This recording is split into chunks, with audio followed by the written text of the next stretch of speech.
how much I love Journey Spice.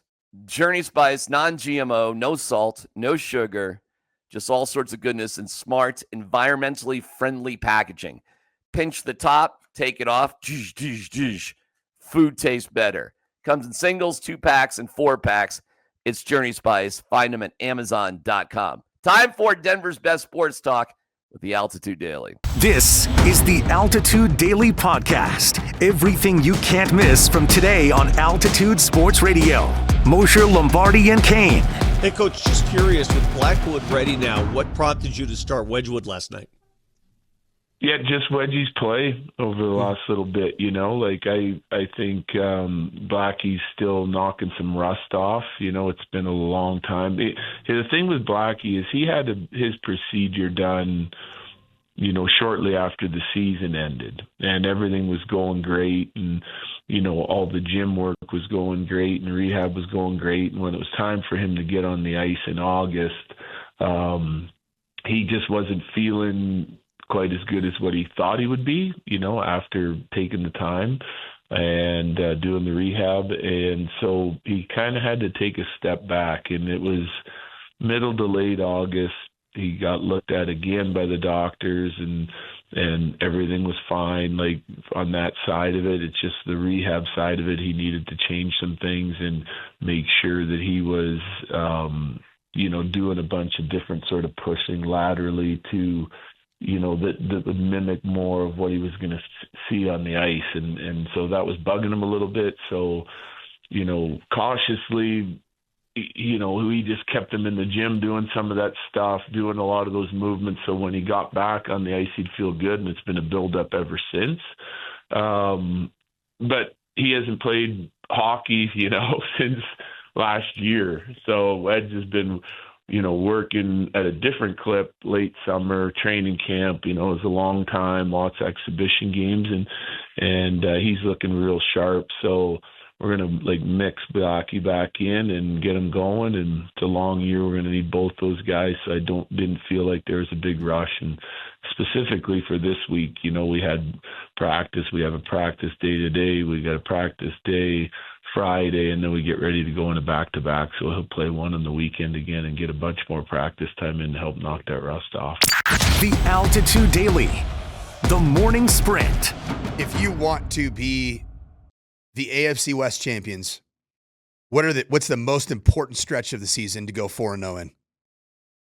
Well, if you go 4-0 in the final 4 games of the season, then you're going to win the division going away, because I think you only need one. I think this stretch of 4 games coming up. You think this one is? You go 4-0 in this stretch, what's your record? Because you will what's have your record? won 6, 7, 8, 9. You'll have won 9 straight games? Is that where they would be at? Wait. No, you would have won 10 straight games. Man. So as of right now, you've won 6 straight contests, and you have 7 wins. So you've really, those two numbers equal a 6-7 scenario here. Then you win. You play against the 30th best team in the NFL twice in the next 4 weeks. Yeah, those should both be You've got dubs. the 14th best team, the Chiefs, at your building. And you only need one of those. You play twice, but you only need one. One.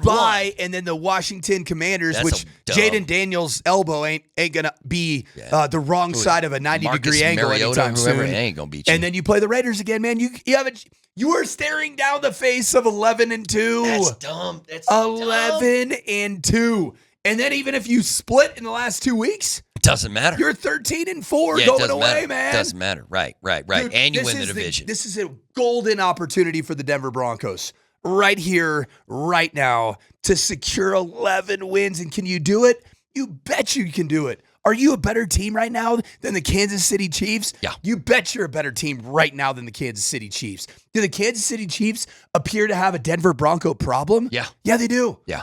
They have for about the last 3 years. Here's the problem, though. If you lose both those games to Kansas City, it doesn't matter if you win 13 games, because Kansas City's going to win the division, right? Like, Kansas City's going to finish with the better record than the division, because you can't get tripped up by Vegas in either game. Nope. To hell with the Raiders. You got to win both those games. 2-0 in the next 4 weeks. Nothing. Don't play with your food. Nothing silly. But Sean, if you beat Kansas direct City and just go Get an early lead with really, really good play calling in the first 3 drives. Oh, run the football. Good luck with that. I mean, Nah, we'll we see. saw it against Dallas. We'll see. We saw it against Dallas. Yeah, but Kansas City ain't Dallas, right? Oh, no, I'm saying against the Raiders. Oh, right. Yeah. Oh, yeah, and the Raiders. Yeah, they you might. don't want to give those slappies any hope. No. Right. Just bury him and be done with it. But yeah, you beat Kansas City twice, and then I don't even know if the final game of the season against LA means anything against the Chargers. You could already be like, we've clinched the division, we good. What if the Broncos end up 15-2? The Altitude Daily. Columbus, Hastings, and DMAC. Expectation is Bo Nix is going to fix these problems. My expectation is that he is still on an appropriate rise for a second-year player. Is he there yet? No. But based off the evidence that I've still got hope that he can become somebody that would be worthy of that. Sure. Dan asked me earlier today, he goes, do you like Bo Nix? To me. As a quarterback. And I was like, you didn't ask me. Well, we're about to. It's going to be very exciting here. Yeah. My response was, he's all right. I love the pick. So you're a hobo. I love the pick. What day is it, Scott? No, hold on. What day of the week? I love the pick and I love the plan. So at the end of the day, I guess as a quarterback, I love it. But then if you just ask me about him, if we take all that away and you just ask me about him as a quarterback, I'll tell you the trait to be able to have the courage to come back in the fourth quarter is rare. Now, the bigger question is, at the end of the day, will come in a couple years. Because at some point, because I love what they're doing now and the money they've had on a rookie contract. But do I love Bo for $70 million a year? And then you come down to the sticky wicket choice. Is it about the player or the coach? Because I love Sean Payton as a coach. But could they still be 7-2 right now if they had Jarrett Stidham and they had drafted Brock Bowers and they had fully committed to Jarrett Stidham? Tom Brady would say no. Was it about the quarterback or the coach? Well, it's about the quarterback to me. It's way more about Tom Brady than Bill Belichick, if you're asking me. Well, but is it so the answer you're asking with Bo, is it just float? Okay, you like Sean Payton better than you like Bo, so it's about the coach. Tom Brady over Belichick, you like Brady. Is it Mahomes or Reed? Different to me because Belichick wasn't like an offensive genius quarterback guy like Sean Payton, so it's different. But let me turn the question around. Mahomes, Reed. About the coach? Well, you ideally want Mahomes, Reed. You ideally want great quarterback, great coach. What about Carson Wentz, Nick Foles? That's a good one. Carson Wentz, Nick Foles. Yeah. Look what Nick Foles did when given the opportunity when they had to commit to coach. But then how did but those are more appropriate comparables for our two guys. But how did Peterson and what's the quarterback for Jacksonville? Trevor Lawrence. How did Peterson and Lawrence work? Not great. Do you guys? It's about the Jessies and the Hoes. Do you guys like Bo Nix? As a quarterback. Okay. Yes. I mean, words are tough. Well, you were rear-ended today. Thank you. He is at an appropriate pace for a quarterback that I think is worthy of still investing your program around. Is that fair? Sure, of course. And I love the pick, so I'm there with you. The other follow-up question to that is, with Jarrett Stidham, what do you think the Broncos' record would be right now? 4-5. Wow. Well, you must love Bo Nix then. No, I don't think Stidham has the ability to score 33 points in the fourth quarter. Would he? Hold on. Would he have to? Yes. You sure? Yes. So Jarrett Stidham is Jarrett Stidham is also equally going to stink. So I get what you're saying, and I think there's a fair argument on both sides. I actually think Jarrett Stidham would have been more steady 1 through 3 periods or quarters 1 through 3, right? But then what happens in the fourth quarter? I don't know. I mean, I agree with you, Scott. I don't think Jarrett Stidham is leading you to 30-point comeback. 19-0 in Philadelphia, right. 33. Oh, I agree with you, but are you in that situation if he's their quarterback? I bet but you probably need 27 or 24. The Altitude Daily. Kretman and Lindahl. We start with Gabriel Landeskog. Good. Yes. Big number 92 last night. He was 2/3 of the way to the Gordie Howe hat trick. He had the assist and the fight. He took on a guy named Dusty last night. He was quite tired. They looked like they were fighting in slow motion. But they nonetheless, were Ron Burgundy with the milk. I immediately regret this decision. Right.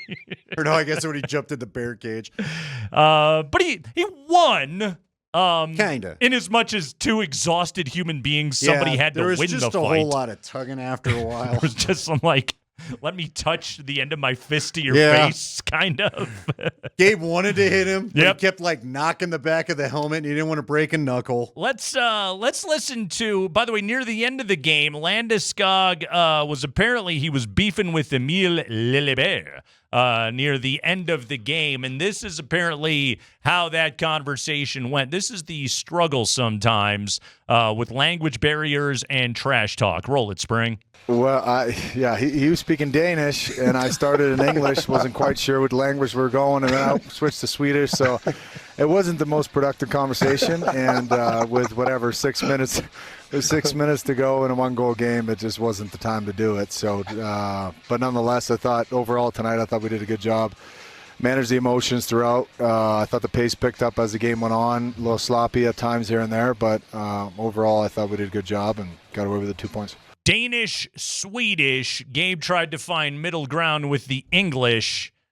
It never happened. I love how he said too. What are we doing here? What do we do? You're throwing the Danish at me. What are we doing? Literally throwing the pastry at me already. I mean, sorry? what's going on? Was it a cheese Danish? Was it chocolate? What's that now? Didn't happen. You've been listening to the Altitude Daily. Catch us live weekdays on 92.5 FM, the Altitude Sports Radio app, twitch.tv/AltitudeSR, youtube.com/Altitude Sports Radio, and your favorite smart speaker. Say Altitude Sports Radio.